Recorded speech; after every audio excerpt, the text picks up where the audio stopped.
Hello, I'm Deverrick. I'm the Monroe Catholic football sideline reporter, and today I'm here with Coach Moore.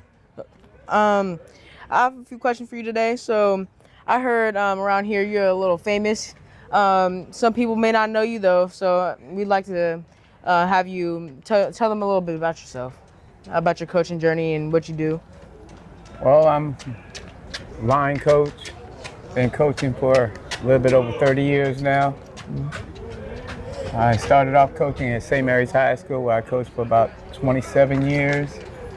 And for about the last 6 years or so, I've been kind of coattailing on Coach Minor at Instant High for 2 or 3 years, and then here. Okay, what's your favorite thing about being a lineman coach? Well, it's not so much being a lineman coach. It's just being out here with the kids, trying to give back a little something that I was given when I was a youngster. I hear you're a little bit of a conditioning coach too. Well, I do that. I do believe in working. Mm-hmm. You know, if you don't have to worry about being tired, then you think straight. What's your philosophy? My philosophy? Philosophy on the offensive and defensive line. Well, you got to play low. Can't play with fear. You got to play every down to its maximum.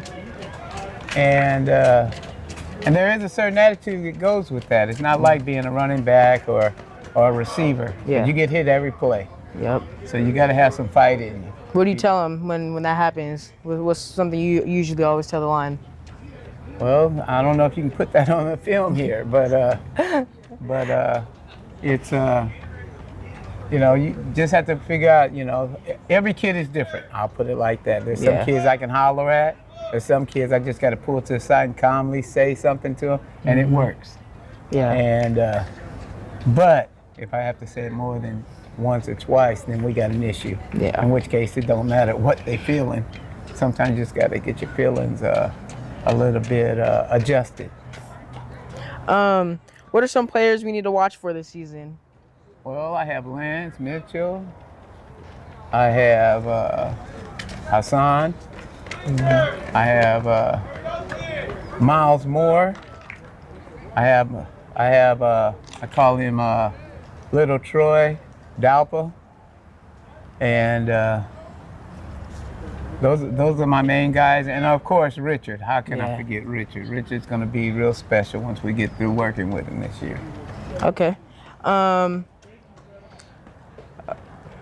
Last year's offensive struggled versus our opponent this Friday, St. Mary's. How have you prepared this year's team to be better or compete better against them? Well, that's a work in progress. Today is installation day, so I can't give you a real definitive answer. Mm-hmm. I know we're going to have to get after it. You know, if I have one thing to say, we have to learn to play until the whistle. Mm-hmm. We kind of took some downs off in our scrimmage the other night, so once we get that together, I think everything kind of fall into place. Okay. Got a last question for you. What makes you want to keep coming to practice? You know, keep coaching players. What's the one thing? Sometimes I wonder. I really do. That's just being honest. It takes me about 45 minutes to get here daily, and sometimes if practice don't go right, I go home and I sit down and I just say, why? And you know, and as a coach, if you don't question your motives, sometimes, you know, you'll go crazy. Yeah. So you have to, you know, if you're not out here for the right reasons, this is not the place for you, because you're not gonna get rich as a coach. Yeah. Okay. You got anything to say to Monroe, the Mariners? Anything you want to tell them? No, I'm not a cheerleader. Yeah. So, you know, I just, you know, I wish us the best. You know, I want to win every game, and we got to play hard. Yeah, best you can tell them is just to join up. That's all I can do. All right, thank you, Coach. All right. Thank you for meeting with me. You're welcome.